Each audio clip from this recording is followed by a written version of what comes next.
everyone, Melty Man 234 here, and welcome to another episode of Forgotten Media, where I dig up some stuff you may or may not have heard of. Today we'll be looking at another short-lived cartoon show that was actually pretty good, known as Robotomy. This was requested by Kevin the King 99, and since this was the first time I heard it, I thought, I'm sure this was a show made back in like 1990s or early 2000s, but then I later found out it was actually around in 2010. That's pretty interesting.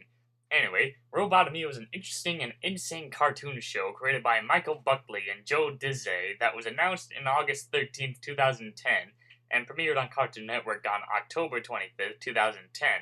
The series was developed after a long list of rejected ideas and was put in and out of production because they were changing executives at the time. I still find it interesting how it was made after a series of unacceptable ideas. Either the guy who was coming up with those was being real lazy and stupid, or maybe it was because Cartoon Network's being real strict about the ideas.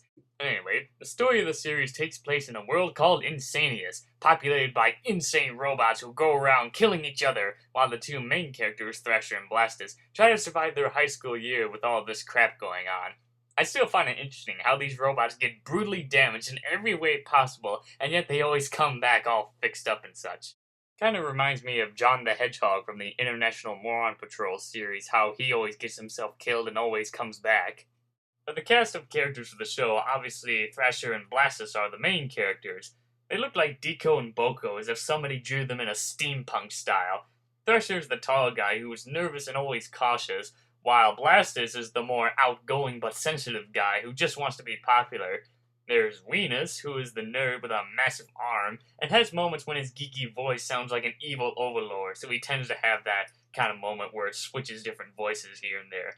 There's Dreadnought, who's a strict teacher that enjoys bashing his students while giving out tests and homework.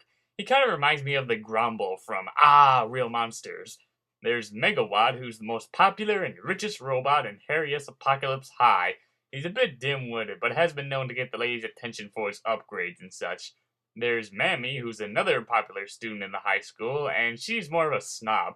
Thrasher has a crush on her and tries numerous attempts to make her notice him. And then there's Thunderbite, who is the principal of the school. He's actually sweet and kind and doesn't brutally attack the robots like all the others. He's pretty cool. Kind of reminds me of a creepy version of Octobot, even though nobody remembers that guy. The series itself had some interesting episodes. One episode had Thrasher and Blastus get countless upgrades to become popular. One episode had them go through puberty and have to pass a certain test to become men. One episode had them drinking some weird tonic to become more powerful and destructible. And one episode had them babysitting some baby robots, but then when they let a Tickle Me Psycho doll escape from their sights, the two robots accidentally start a war.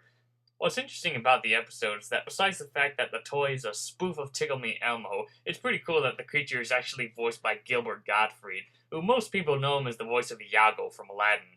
The show was insane, violent, and pretty funny in its own way. The show itself is something like Super Jail, and the art style is pretty nice. It really brings back memories of whatever happened to Robot Jones. Sadly, the show didn't last long because of production costs, and people in foreign countries weren't that interested in the series. Even though the first season was going to have 12 episodes, they were able to finish 10.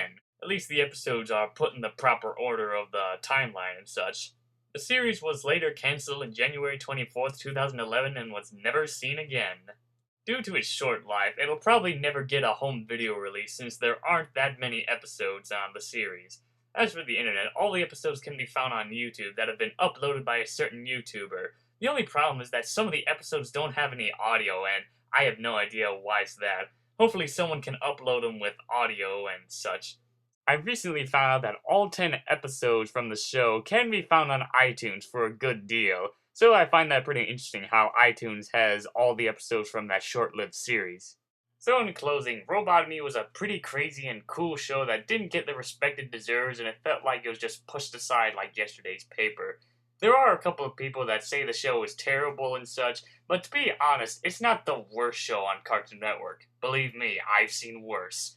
Even though the series was cancelled in early 2011, and right now it's coming close to the year 2012, I consider the show to be freshly forgotten.